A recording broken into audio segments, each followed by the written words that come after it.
চাঁদপুরের মতলব উত্তর উপজেলার চরমাছুয়া এলাকায় প্রবল স্রোতে ভেসে যায় ধনাগোদা নদীতে স্থাপিত ধনাগোদা রিভার ভিউ নামের একটি ভাসমান রেস্টুরেন্ট। এ ঘটনায় রেস্টুরেন্টে থাকা দর্শনার্থী ও কর্মচারীদের মধ্যে আতঙ্ক ছড়িয়ে পড়ে। স্থানীয় সূত্রে জানা যায়, হঠাৎ নদীর স্রোত বেড়ে গেলে রেস্টুরেন্টটির বাঁধন ছিঁড়ে যায় এবং সেটি নদীর মাঝদিকে ভেসে যেতে শুরু করে। এ সময় ভেতরে থাকা অনেক মানুষ দীর্ঘক্ষণ আটকা পড়েন। পরে স্থানীয় নৌযান ও এলাকাবাসীর সহায়তায় তাদের নিরাপদে উদ্ধার করা হয়। প্রত্যক্ষদর্শীরা জানান, বিকেলের দিকে নদীতে স্রোতের তীব্রতা বাড়তে থাকে। কিছু বুঝে ওঠার আগেই ভাসমান রেস্টুরেন্টটি নিয়ন্ত্রণ হারিয়ে ভেসে যায়। আতঙ্কে অনেকে চিৎকার শুরু করেন। শিশু ও নারী দর্শনার্থীদের মধ্যে সবচেয়ে বেশি ভয় দেখা দেয়। উদ্ধার কাজে স্থানীয় জেলেরা ও নৌকার মাঝিরা এগিয়ে আসেন।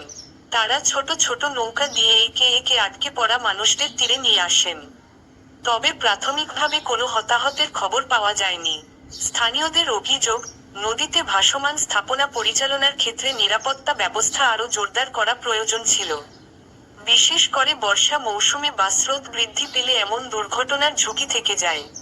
এ ঘটনায় এলাকায় ব্যাপক চাঞ্চল্যের সৃষ্টি হয়েছে।